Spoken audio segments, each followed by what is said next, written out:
Olá Brasil, tudo bem com vocês? Espero que esteja tudo muito ótimo. Sexta-feira, dia de dicas nesse canal para você curtir o final de semana. E eu escolhi dois filmes bastante especiais que de alguma forma eles dialogam entre si. Fala sobre a relação do artista, sobre a relação com a arte, sobre a solidão do artista, os artistas que são invisibilizados. E são dois filmes bastante sensíveis, delicados, e são filmes mais lentos, mais contemplativos. Eu espero bastante que vocês gostem dessas duas dicas. O primeiro filme chama-se Modi. Eu não sei se é assim que se pronuncia, fiquei treinando e falei talvez errado. Esse filme é de 2016 e a direção é da Aislinn Walsh, que para variar, não sei se está correta essa pronúncia, é uma diretora irlandesa. E esse filme é baseado numa história real. A Modi, ela foi uma artista folclórica, né, uma artista popular que pintava alguns quadros no Canadá. Ela vivia na Nova Escócia e ela tinha um problema de saúde, de artrite reumatoide,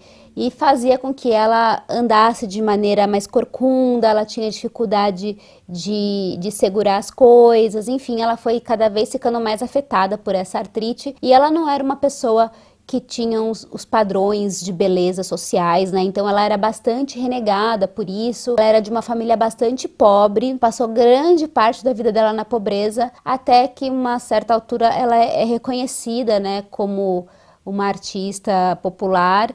E ela acaba ganhando alguns dólares, né? Mas ela também não chega a ficar rica. Vi alguns quadros dessa artista maravilhosa. São lindos, minha gente. Eu vou colocar aqui na tela alguns para vocês. A casinha que ela morou durante um tempo ficou abandonada, mas graças aos fãs, essa casinha hoje em dia é sustentada por uma instituição. As pessoas podem ir lá fazer visitas e tal para conhecer a casa, porque é uma das coisas mais lindas. Parece assim um lugar meio de contos de fadas, sabe? É muito bonito. E essa personagem dessa mulher maravilhosa é vivida no filme pela Sally Hawkins. A Sally Hawkins é uma atriz muito boa, eu gosto muito dela, mas nesse filme ela tá especialmente fenomenal. A forma como ela fala, a forma como ela se movimenta, o estudo que ela deve ter feito de corpo é uma coisa absurda.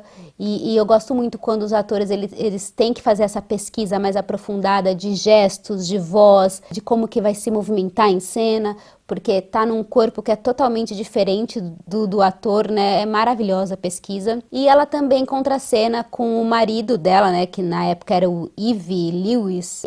É feito pelo Ethan Hawke, que é outro ator que eu acho fantástico. Os dois estão maravilhosos nesses personagens. É um filme de atores, essencialmente, porque não tem um roteiro mirabolante, não tem grandes locações, efeitos. É um filme que vai tratar de relações, porque a Modi, ela vai, numa certa altura, conseguir um emprego na casa desse cara, né, que é feito pelo Ethan Hawke, e ela começa a trabalhar meio que de empregada doméstica ali, e ele é um cara bem grosseirão. Na verdade, ele é um homem rústico, sabe? Ele não sabe muito bem como manifestar os seus sentimentos, ele é um pouco fora da caixa também. Ele é um pouco misantropo, não se relaciona muito bem com as pessoas.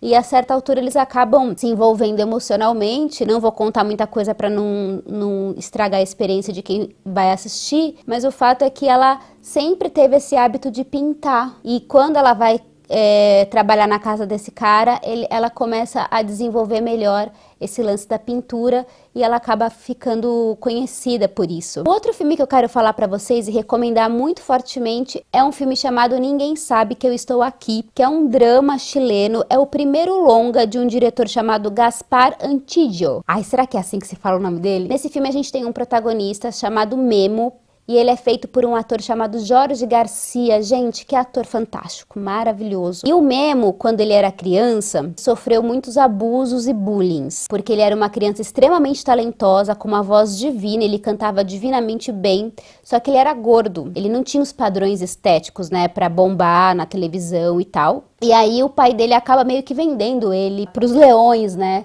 O cara de uma produtora fala assim, eu quero só usar a voz do seu filho. Então eles usam a voz da criança no corpo de uma outra criança que esteticamente é uma beleza que vende, que é a beleza padrão. Ele passa a vida inteira traumatizado, porque ele tá cantando na frente das câmeras e no fim é um outro cara que tá cantando no lugar dele com a voz dele. uma doideira, né? Ainda bem que é uma história de ficção, não é uma história real essa aqui. E a gente vai acompanhar a história do Memo quando ele já tá na fase adulta, então a gente vai ver esses flashbacks da infância e vai entendendo por que ele se comporta da maneira como ele se comporta. Ele é um homem de poucas palavras, ele quase não fala, ele vive com um tio numa fazenda bastante isolada. E esse filme é contado de maneira absurdamente poética. Tem alguns momentos que são momentos meio que de sonho, de imaginação, sabe? Que aí a paleta de cores transforma-se numa coisa absurdamente saturada. O Memo, ele começa a viajar dentro da cabeça dele, ele se fantasia com outras roupas, são os momentos de introspecção dele. E são absurdamente lindos. Eu tenho algumas questões com o final do filme, porque eu acho que o filme acaba meio que de sopetão, assim. Eu acho que ele podia ter desenvolvido melhor algumas questões, mas a mensagem principal, o cerne desse filme, é sensacional, porque vai falar de um cara extremamente traumatizado com o que aconteceu na infância dele. Esse cara que teve essa vida roubada, né? Ele não conseguiu trabalhar como cantor, que era o maior sonho da vida dele, por conta de padrões estéticos. É horrível. Eu acho que esses dois filmes, eles falam muito desse artista que é marginalizado, que é descartado, que até certo ponto ele vale, até certo ponto não, porque nos dois casos, em algum momento, quando começa a ter o dinheiro envolvido na história, as pessoas começam a se interessar mais por essas pessoas. O artista, ele é renegado, mas aí dá uma despontadinha da possibilidade de que o que ele faz pode dar dinheiro, aí chegam os leões, né, para querer roubar a grana desse artista. São filmes que a gente não vai ter grandes acontecimentos,